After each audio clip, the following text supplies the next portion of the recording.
Tuesday, June the 21st, 2022. Let the record show all members are present with one on Zoom. Pledge of Allegiance will be led by Councilmember Lopez, invocation of Councilmember Espinoza. Please stand. Salute. Pledge. I pledge allegiance to the flag of the United States of America and to the republic for which it stands, one nation, under God, indivisible, with liberty and justice for all. Thank you, Lord, for this day that you've given us. Thank you for the opportunity to come before you and discuss the business of the city of Shafter. We ask that you be with us, give us guidance and wisdom. We ask these things through Jesus Christ. Amen. Amen.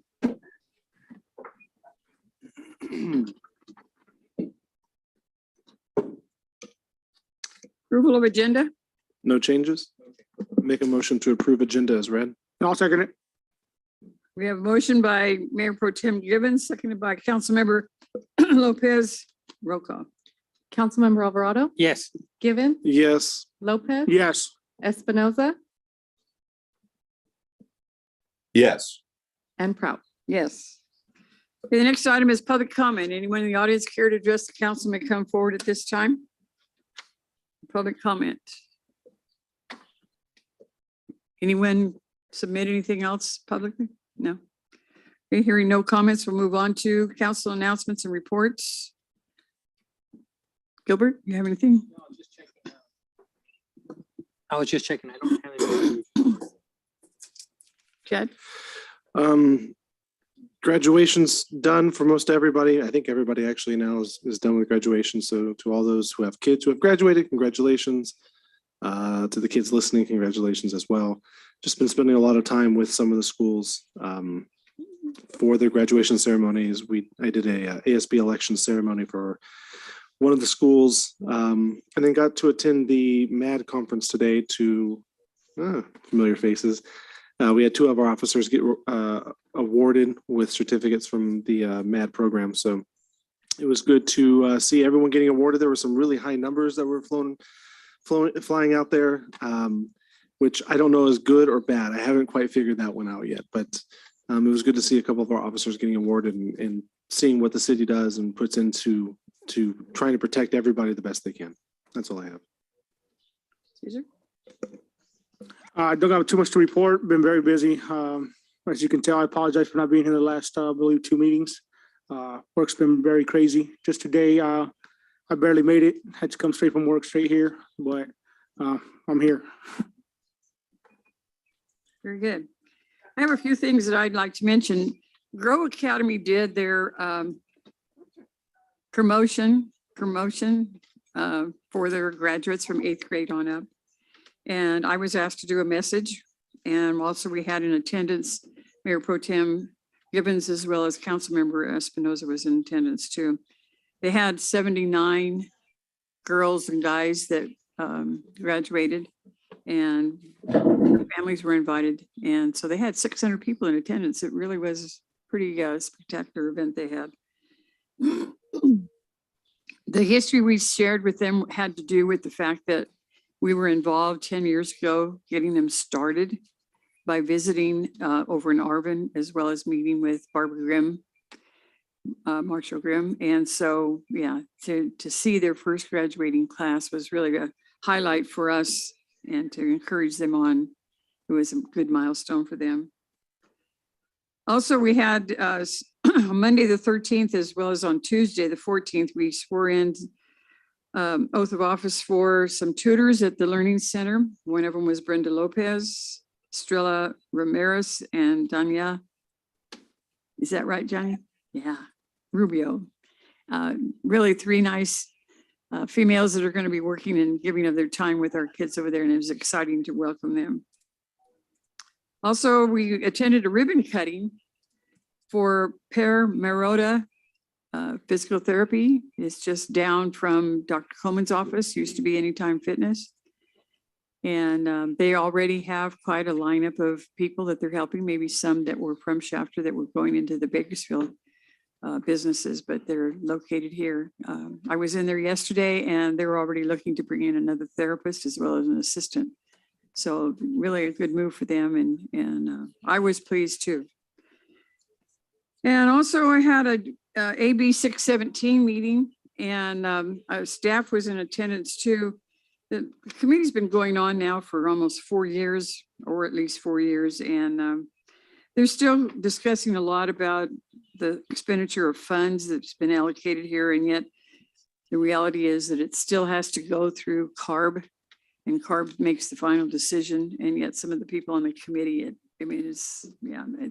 they're struggling with it and they want to reallocate some of the funds for other reasons besides the higher emission reduction that they could find that satisfies air quality for all of us. So it'll be interesting to see how they can spell it out and still have everybody, I guess you could say, a little excited or at least willing to go along with their plan. The other one was Chamber of Commerce. Chamber of Commerce has their fireworks scheduled for Sunday, July the 3rd. They had a meeting this last Wednesday and they have a group that's really engaged right now. I mean, they're trying to reorganize and trying to set the stage for their future too. And yet they're coming along. And so it's encouraging. And if you want to give a donation for the fireworks, and I see that they went up pretty substantially, almost doubled the cost. And so they're looking for sponsors or any kind of donation you want to give. They have a good turnout of vendors that will come to sell their wares and fun things that they have. And so July the 3rd in the evening. Also, we had a COG meeting on Thursday. I went in to attend that meeting and most people are coming back to meeting in person. There were a couple of them that were online, but there was really nothing big. It was all under consent items. And then I was also here last night with the charter committee and the final report that they were able to sign that shows that they really had no further comments to required to have to go to a ballot measure. So that's all I had.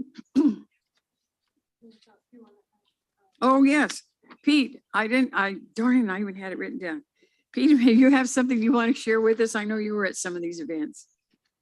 Yes, on the 9th, I attended the Grow inaugural ceremony. And like you said, it was a nice ceremony. I really enjoyed myself. And it was nice for me to see a lot of my football players on the youth football team that were graduating. So it was a very nice evening. And then I donated to the Shafter blood drive hosted by the Shafter Nursing and Rehab. From my understanding, they said it was a great turnout, one of the best. So I'm happy to participate in that, and I'm happy that a lot of people decided to join that drive. On the 13th, I attended the oath of office for Brenda Lopez and Estrella Ramirez. And then on the 14th, I attended the oath of office. Is it Danya? And I'd just like to say, I'd like to welcome them to the Shafter family. On the 14th, I also attended the RITA physical therapy. I participated on YouTube meeting, and I really enjoyed that. That shed a lot of information. They went over the city charter. And We lose him? yeah, you just. Yeah, well, that brought him up to date, so. Okay, don't leave us for sure. Maybe you can hear us, but we can't hear you. Let's see. Are you still back on? Okay, I'm back, but they're asking us. Yes, can you hear me? Yes, but you come in and out, so it is difficult to understand it. Okay, well, I just listened in on the city advisory committee meeting, and that's all I have.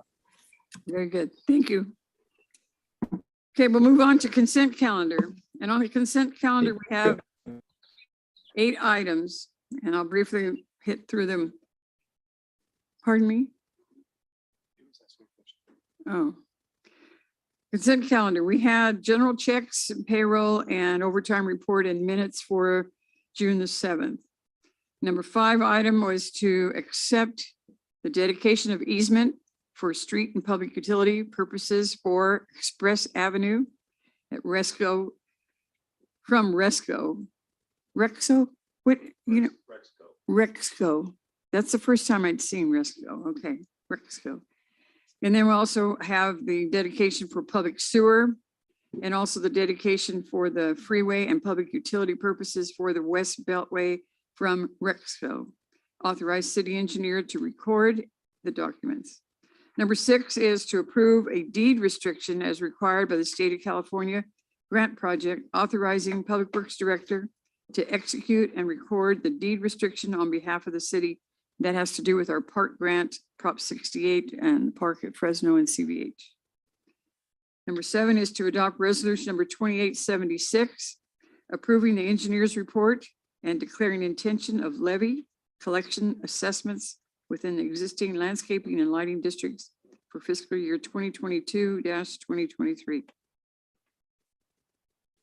Those started way back in 1990 to the current time. And the last item is to introduce a second reading by title only, waive reading, and adopt ordinance 738, ordinance of the city, adding chapter 18 to title 16 of the Shafter Municipal Code relating to the city's development impact fee program and administration. Any questions or comments? Very good. Make a motion to approve consent calendar as read. I'll second it. Okay, we have a motion by Mayor Pro Tem Givens and seconded by Councilmember Lopez. Councilmember Alvarado, Yes. Givens, Yes. Lopez, Yes. Espinoza.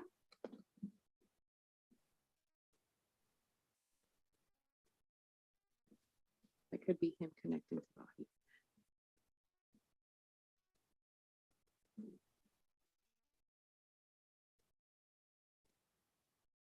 Drop it. Mayor Prout. Yes.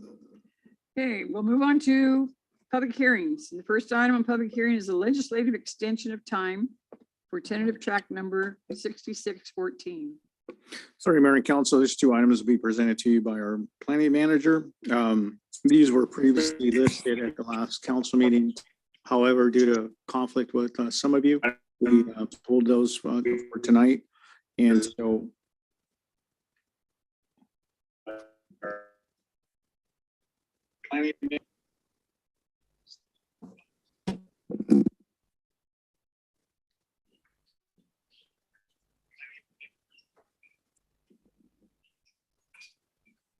okay, I thought it was echoing. Okay.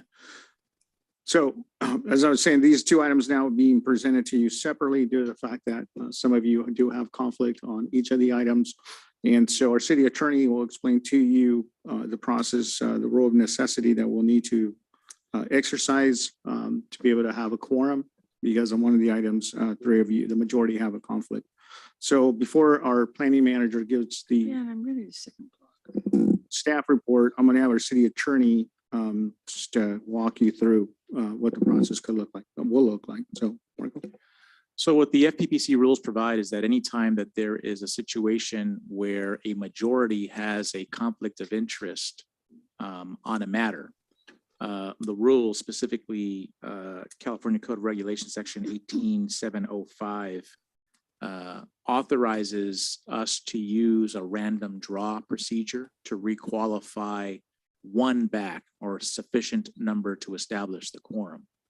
And so in this case, what we're going to be doing is on any of these maps where we need to do that, the city clerk has cards that she will be asking those of you with the conflict to draw. My understanding is that Councilmember Espinoza is also one of the ones. So before we start, I think we need to separate these out and have separate presentations. And so with respect to the item currently before you, my understanding is that Who has the conflict? Gabriel? Item one, it's Councilmember Espinoza and Mayor Pro Tem Givens. Number one is the piece on Orchard Park. Tulare. I do not believe Pete nor myself are within that 500-foot range on that one.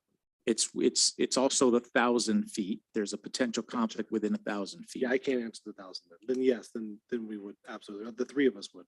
Okay. So, Councilmember Givens, Mayor Prout, and Councilmember Espinoza would have a conflict of interest due to the fact that they own property within 500 for one of you and at least 1,000 for the other two of I you. would imagine. The FPPC regulations provide that anytime that your property is located within 500 feet of the action that you are deemed to have a conflict of interest. When your property is within 500 to 1,000 feet, there may be a conflict if, and I'll read you the factors. Under the regulation, a decision will have a material impact on your property if it would change your development potential, income producing potential, highest and best use market value, or if it would change your parcel's character by substantially altering traffic levels, intensity of use, parking view, privacy, noise levels, or air quality. Given that this is a subdivision and that we are going to have at least construction impacts, there is a likelihood that it could have those impacts, a substantial likelihood that it could have those impacts. So under an abundance of caution, we're going to presume that those of you that have property within 1,000 feet of this large subdivision, that there is a conflict. And so what the city clerk is going to do is offer to give you some cards. And so what we are going to be doing is the member that draws the high card will be allowed to participate. The other two of you will need to leave the dais and not participate in the decision. Okay. So who's going to draw for Pete? Pete just gets the last one. Oh, so you only have three. We only have three. Shuffle, shuffle, huh? Dollars?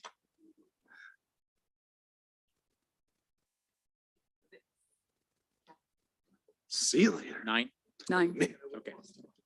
So Don't go to Vegas. I'm not going to Vegas on my life. So council members Espinoza and Givens drew the low cards, and so they will not be participating. I will ask whoever's running the technology to make sure that Councilmember Espinoza is logged off for this proceeding. No. Yeah, you just need to be outside the room. Now we can proceed. Okay, is there any other introduction with staff? No, I was just looking at, is Councilmember Espinoza off?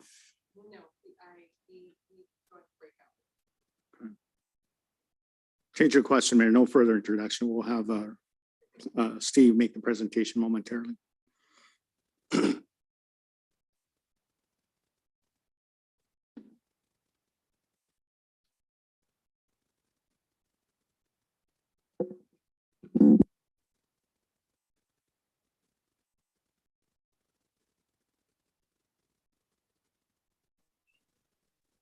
Am I out?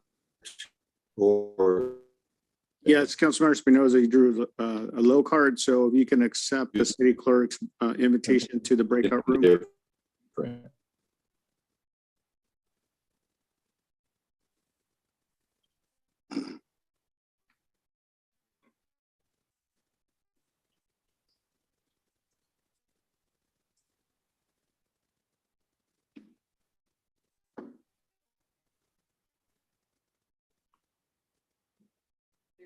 Okay, all right, Steve.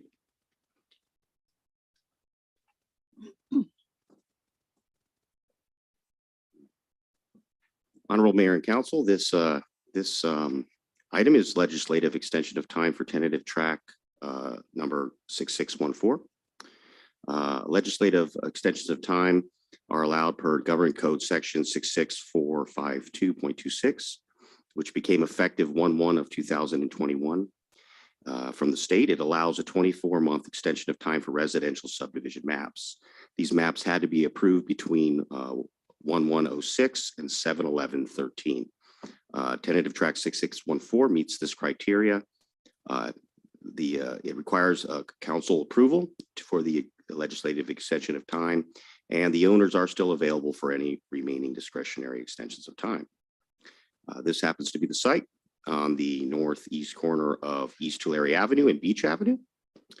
We'll make it real quick for you here. My recommendation is to conduct hearing, find that the previous CEQA approved for the map is sufficient and no additional CEQA is required, and to adopt resolution 2874 approving a 2-year extension of time for the map, subject to the existing conditions of approval for the map. And the map, if was approved, would expire on March 19th, 2025. And with that, if you have any questions, I'd be more than happy to answer. Any questions of staff before we open the hearing? I would like to open the hearing for anyone who cares to address the council for or against this project or the extension. It's quiet out there. Okay, I'm going to close the public hearing. What's the pleasure of the council? I'll make a motion to accept it. I'll second it. Okay, we have a motion by Councilmember Alvarado, seconded by Councilmember Lopez to adopt resolution number 2874. Roll call. Councilmember Alvarado, Yes. Lopez, Yes. and Prout. Yes. Okay, do we keep the same cards and do number 2 now? We don't need to draw cards on the next one because only Councilmember Espinoza and Mayor Pro Tem Givens have a conflict, and they're already recused. One of them is outside the council chambers, and Councilmember Espinoza is in the breakout room, so you can Very good. continue with item 2. Okay, staff. So Mayor Proud is outside the 1,000-foot radius. Correct.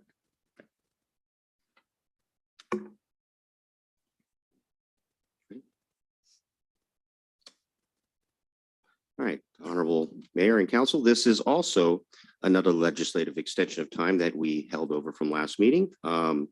Due to conflicts, it was tentative track number 7072.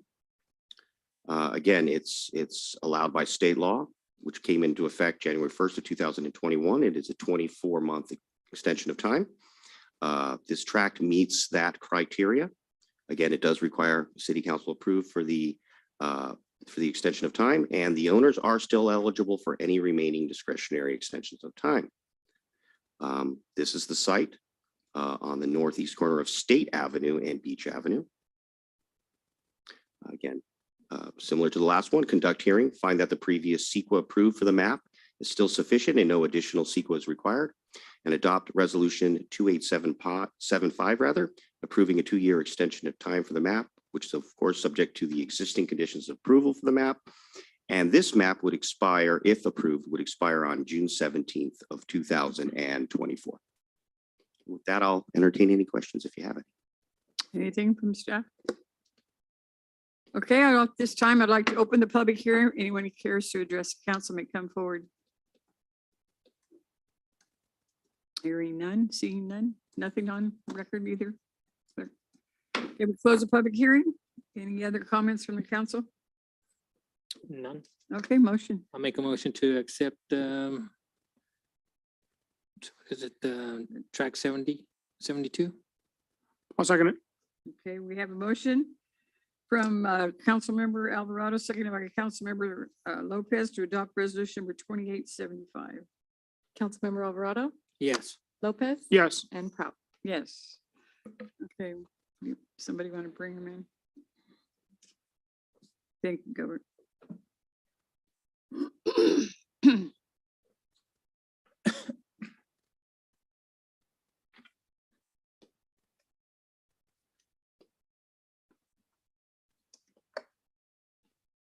Welcome back. Okay, we're going to go into manager reports. The first item is appropriations limit for fiscal year 2022, 2023, consistent with Article 13B of the California Constitution and selecting the annual adjustment factors. Sorry, Mayor and Council, this matter is a routine ministerial item that is required as part of the budget process, that prior to budget adoption, the city council adopt its GANN limitations. It's done routinely every year, and with that, our finance director will give you a brief staff report on the GANN limitation for 22-23. Roger. Good evening, Madam Mayor, council members, Roger Sanchez, Administrative Services Director. So I'd like to give a brief presentation for the GAN spending limit. Most of you are aware of this report. This is mainly for the benefit of the public. So a quick background, Paul GAN in June 1979 introduced Proposition 4, where there's a spending limit, appropriations limit. So the sentiment back in those years was that in theory, governments could raise taxes. They could say, we want to spend more money, raise lots of money. And they said, no, there's got to be a limit for those expenditures. So they put those rules in place. And so we do calculations every year to make sure that we're not overspending. And then we have the limit. So the spending limitations, they're adjusted based on population, inflation adjustments, and if there's any excess for the spending limit, in other words, if revenues are raised above the spending limit, then the cities are obligated to issue refunds to the taxpayers. So we want to make sure is the city of Shafter obligated to make any refunds potentially because of the revenues? And the answer is no. So right now, the limit that we have in the city of Shafter for fiscal year 21-22 is $25.5 million, and for the next fiscal year is estimated at $30.9 million. So there's the limit. In other words, we would have to raise money above close to $400 million. So there's no way that that would happen. So we're within our limit.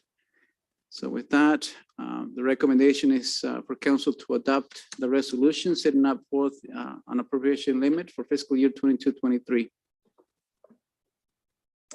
you have any questions, I'll be happy to answer. Anyone have any questions? No, I'll make a motion to approve the limitation as noted. I'll second it. Okay, we have a motion by Mayor Pro Tem Givens, seconded by Councilmember Lopez to adopt resolution number 2878. Councilmember Alvarado, Yes. Gibbons, Yes. Lopez, Yes. Espinoza, Yes. and Prout. Yes.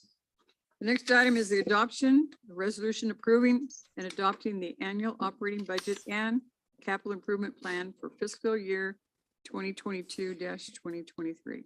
Slowly, Mayor and Council, we are pleased to present to you a final balanced budget, general fund operating budget, citywide, and our capital improvement plan for fiscal year 22-23.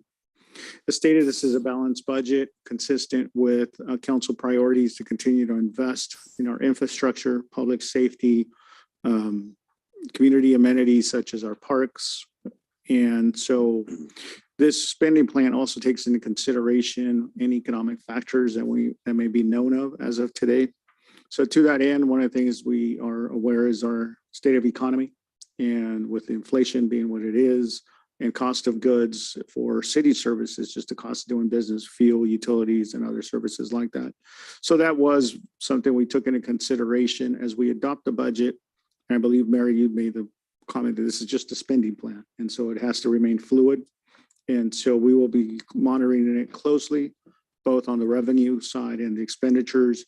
So one of the things, as you know, in local government is that our revenues lag in terms of when a customer, a resident makes a purchase, from the time they make the purchase, sales tax goes to the state to when we get it, even with property values. If property values start decrease, it's not until the next cycle that we start seeing that decrease. So one of the things that we want to be mindful of is to stay proactive, closely monitor our projected revenues and expenditures, and keep a close eye on the state of the economy. And rather than being reactive, we want to be, to the extent possible, proactive and anticipating where those impacts may be in our budget. And instead of waiting for those revenues to get hit, we want to be able to make adjustments in real time based on what we're seeing and that's occurring in the economy. So I say that just to let you know that we will be closely monitoring this budget, especially in today's time of everything that's happening in our economy. And so with that, I'm going to have, again, our Administrative Services Director make the high-level summary of our operating budget and CIP for 22-23. Roger.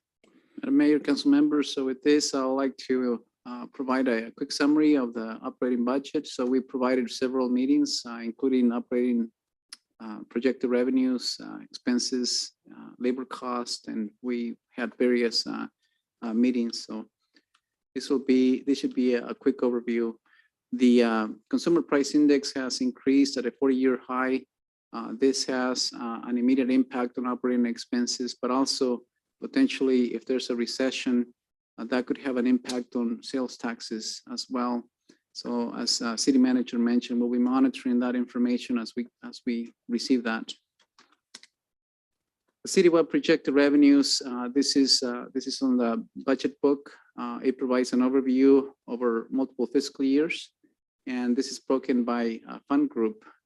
And as you can see, the lower portion, it has the general fund, and we can see the enterprise, special revenues, internal service funds, and impact fees as well. So for a total budget citywide revenues of 75.1 million. That includes transfers, but also includes a significant increase in grants. Citywide proposed expenses by fund group. You can see the general fund, enterprise, and so on at a total estimated of 80.1.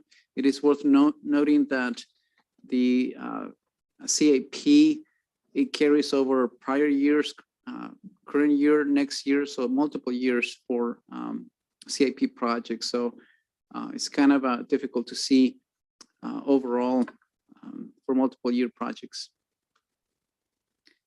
Again, for multiple year projects, the estimated for next fiscal year is at $35.9 million with a general fund of 12.5, streets and roads at 9.9, water fund at 9 million, and wastewater at 4.6 million.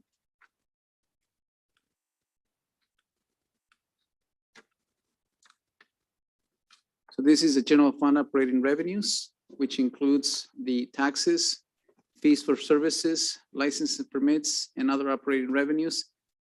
This is excluding grants and transfers.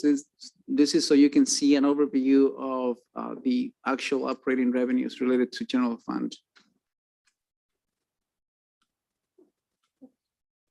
This view is general fund expenditures by department, and it includes the M&O, internal charges, and capital and non-operating, and the capital expenditures as well. Again, this is by department. The general fund, as you recalled, you have approved the various components. One-time request at $1.02 million. You can see the breakdown by CAP, fleet, equipment, and the housing element as well. For the ongoing cost, council previously approved an additional police officer for the Customer Grove area.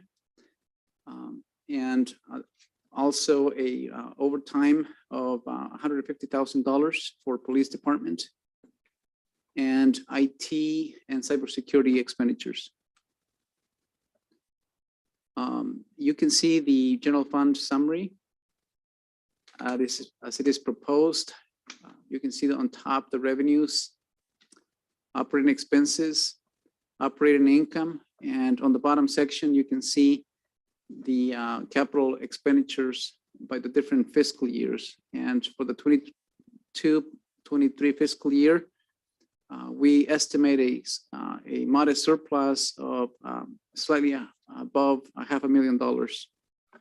And this is again after you have approved the capital, the additional request on the last meeting. The fund balance, as is looking forward, very healthy within the general fund.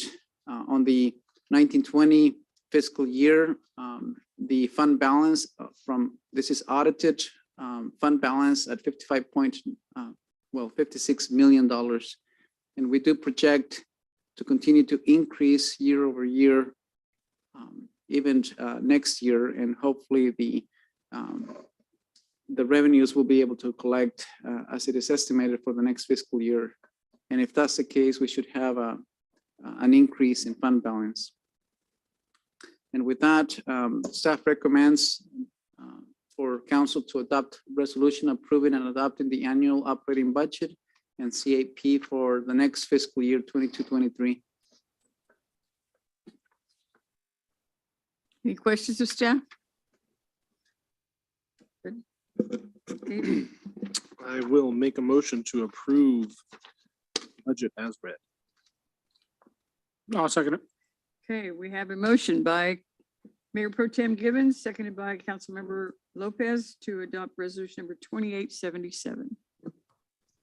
Roll call. Councilmember Alvarado, Yes. Givens, Yes.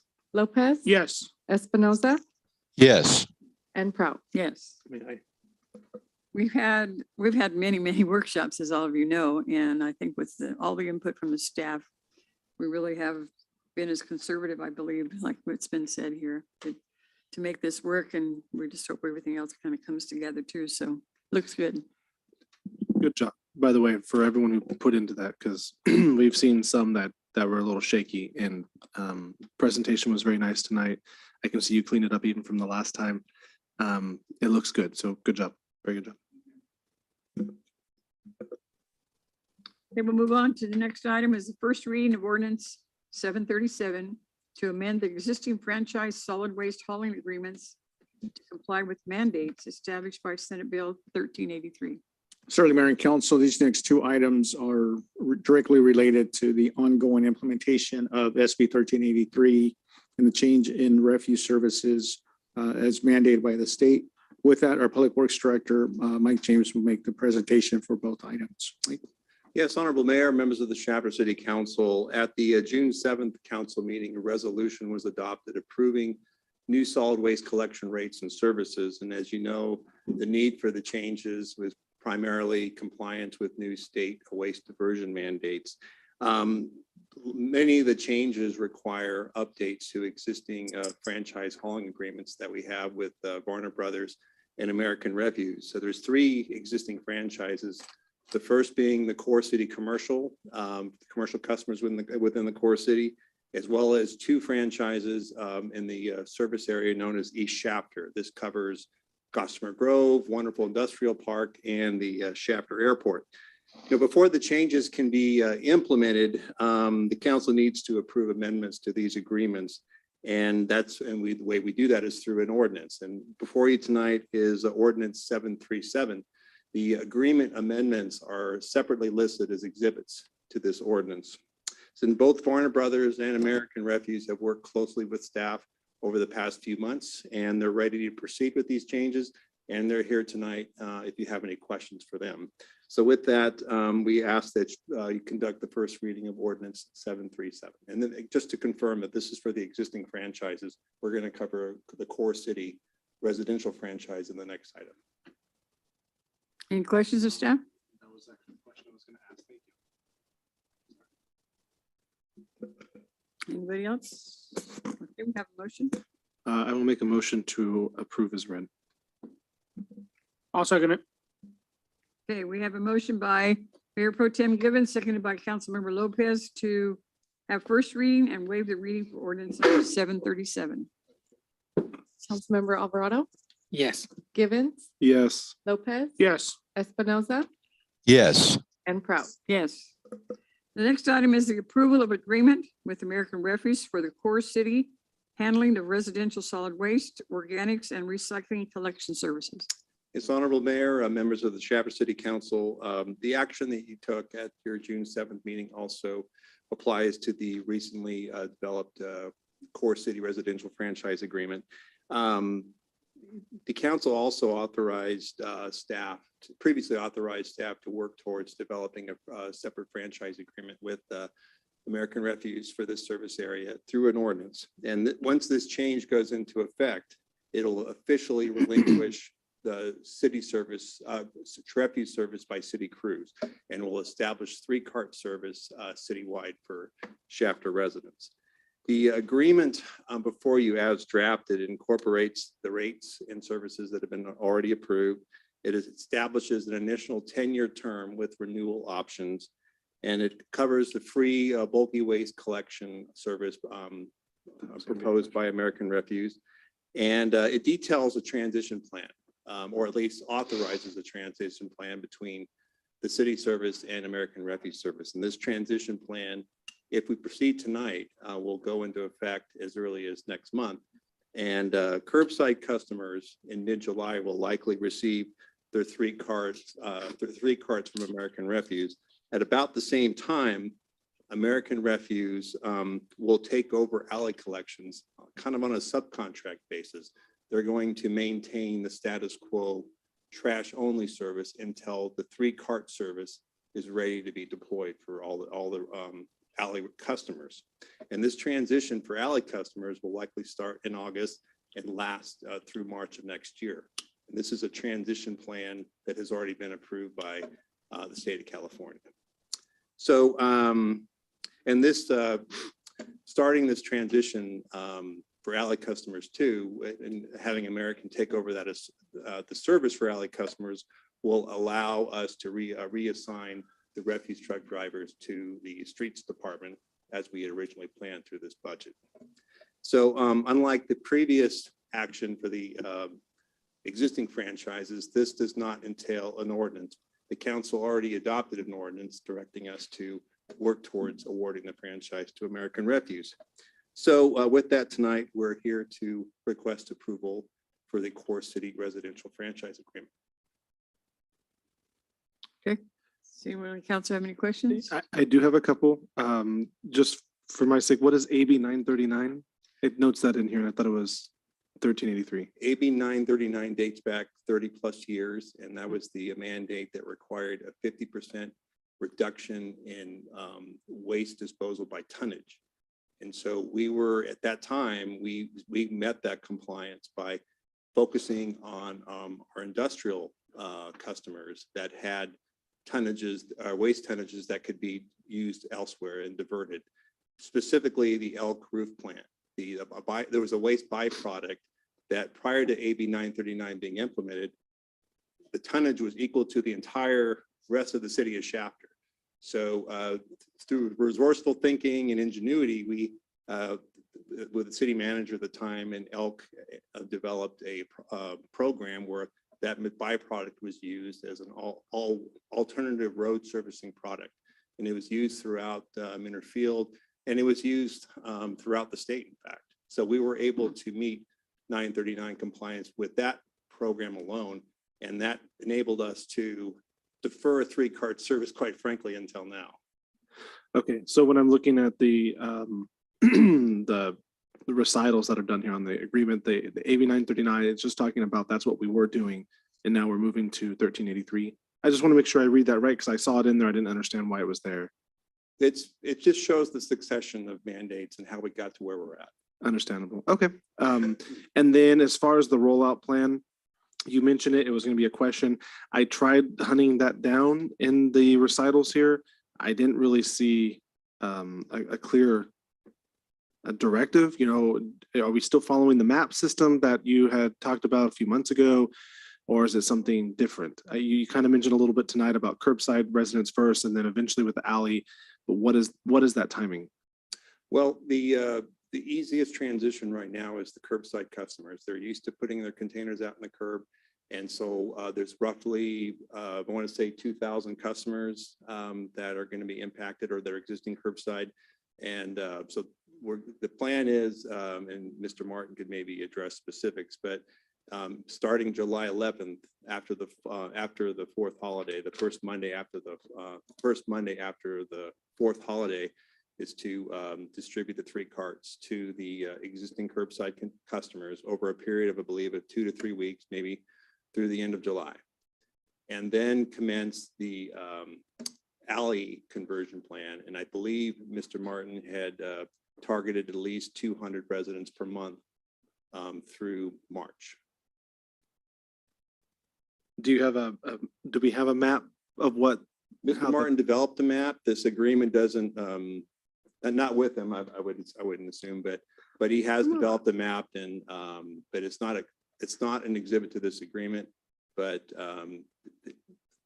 what's in the agreement is the transition plan that allows, that has him, American Refuse, providing this status quo alley trash service until he's in a position to issue the 3 cards. And there's then the plan itself has been submitted and approved by the state. Okay, is there a way we can get a copy of that map? And then is there a way that we can at least have that noted so people know what's coming, when it's coming, instead of finding out after their stuff has been changed? Yeah, and in fact, with the curbside conversion scheduled for next month, we have a notice, an introductory notice that's going to come directly from the city, and then an informational flyer that's going to come from American Refuse once the carts are delivered. And we'll have something similar prepared for the alley customers in advance. Have we established workshops on education for the 3 cart? Kind of looking at both of you on this one. Because you're going to throw 3 carts out to people starting July 11th, and in 3 weeks, you've got 2,000 customers on a 3 cart system. And how many of them know that you don't throw a pizza box in a recyclable? I think the flyer that American produced has graphics. It's in bilingual, and it covers a lot of those topics, things that they need to know on how to use the container and where to place the container and what day to place the container. And of course, there's going to have, I believe the app will be equipped to answer a lot of their questions too, beyond the flyer. If I may, Mayor Pro Tem, given some understanding, you as suggestion to have some community workshops to educate the residents. I think that we discussed that there be an educational component, recognizing that this is a new service to a resident. So I think American Refuge City staff would can coordinate and put on at least 2 or 3 workshops for that as we move forward with our implementation throughout the next months to come. Okay. And if you may recall, we have a license agreement, temporary license agreement for them to use the corporation yard as a base of operation, so people can walk up and have their questions answered directly, so they don't have to wait for necessarily a workshop to be scheduled. I don't disagree. It would just be, I'm just trying to think of every avenue to over communicate this at that point. Because I would hate to get down a trail and end up with Cal Recycle coming after us because we're not doing it the right way. Well, everyone's going to have a problem with that green card. I recognize that. This isn't a Shafter thing. It's across the board. And so if there's a way to get ahead of it or over communicate that, that's the only reason I asked. Understood. And the only other question I had is waivers for those who aren't able to move their cans. Do we have those out and about or accessible, or can we post those on our site?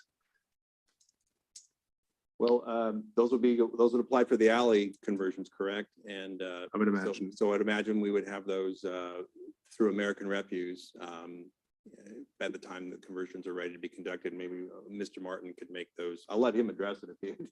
I don't want to speak for his company, but they did have a policy in place or factored into their proposal for that scenario. It's a question that's been asked, and I know you have it. I know we've talked about it, but I just want to make things like that accessible, a little easier accessibility. Am I saying that right? Right. Oh, Right. Jeff Martin. Yeah, from that American too.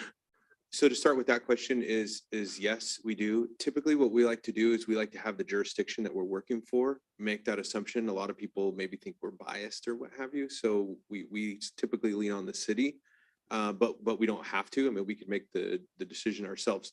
We just want to make sure that we're taking care of people that need the help, not somebody that, is living with lots of people, but they have a handicap. So agree, but we're ready to take care of it. We've already had a couple people call our office and ask that question. To take you back to one of your first questions about how do we address it? How do people know when we first roll out the cans and you have 3 cans at your in front of your house, we'll have a bag, and stapled to the bag, it will have the schedule, it'll have the maps, and it'll have a trifold flyer that has all the items that can go in or cannot go in. And it addresses hazardous waste. It addresses pretty much everything. If there's anything that's not on it, anyone can go through our app, they can go through our website, and they can determine that.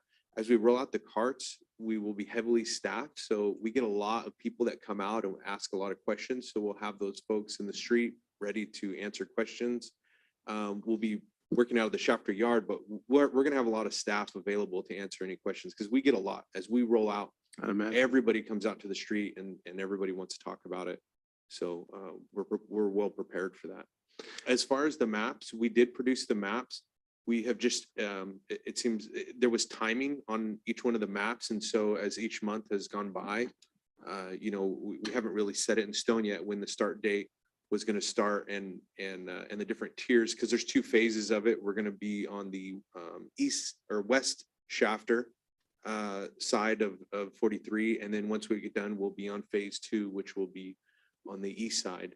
And so we're going to have a little change on that time because we'll be adding an additional day. So, but it's all delineated with maps.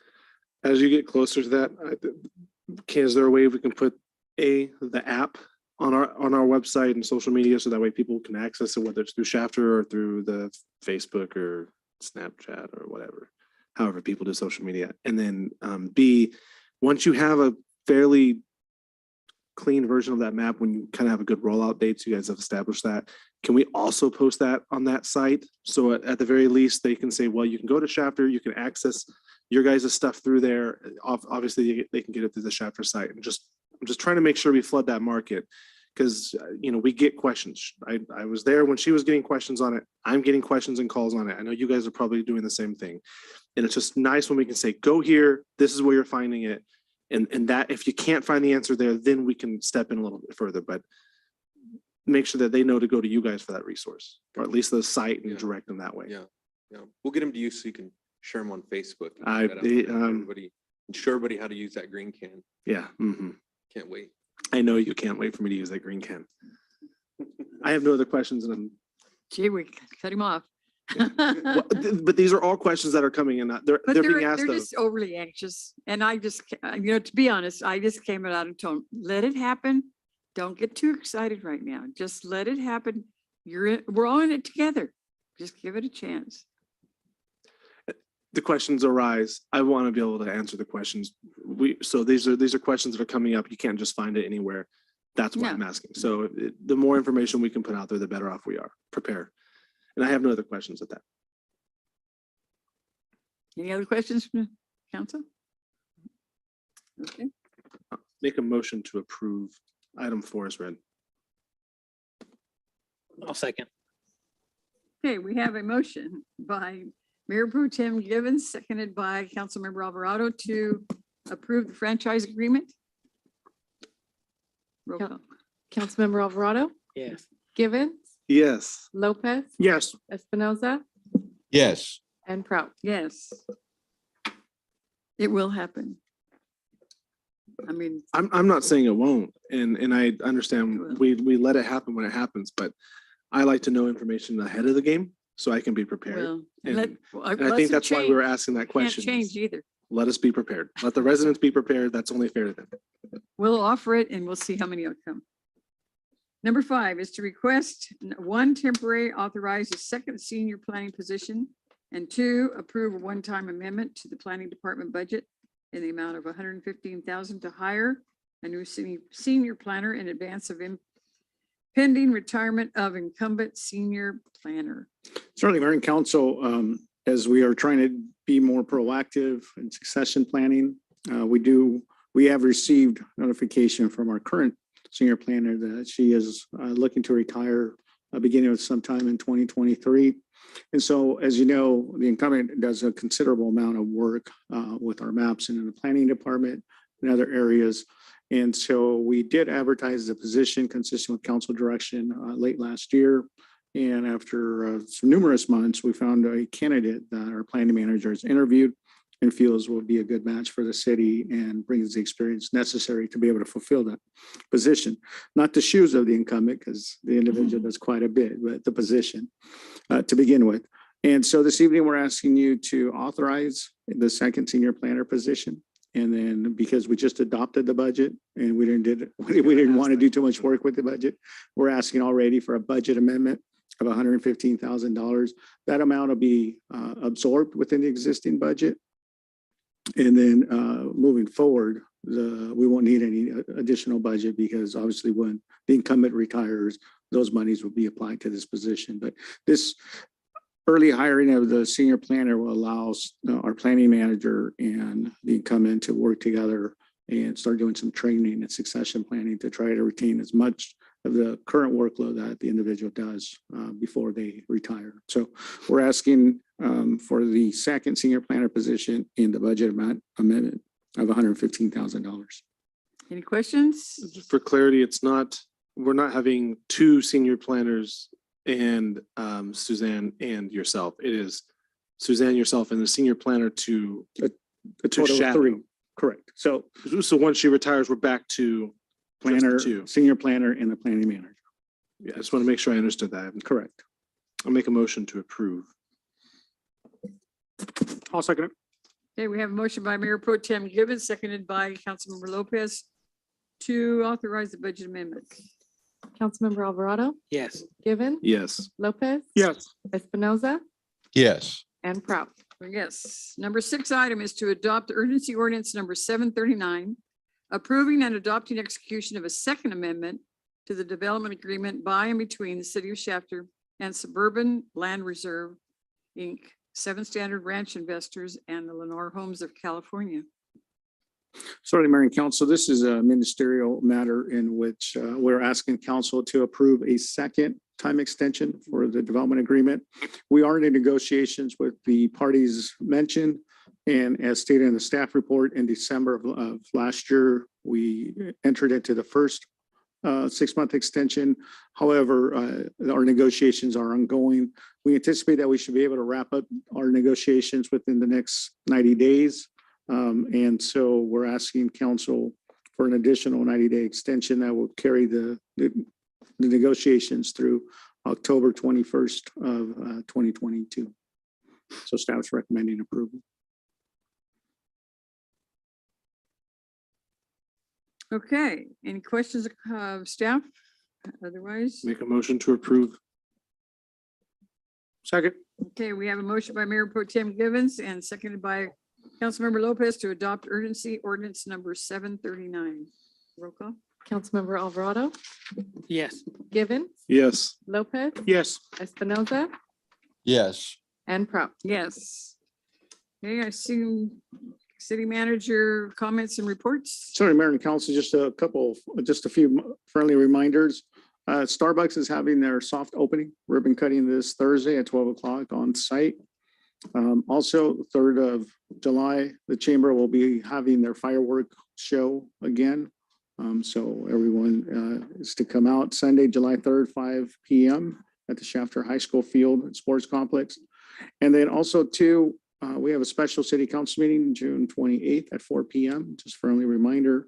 And also too, that we have the cancellation of the July 5th city council meeting. So we won't be meeting again until July 19th.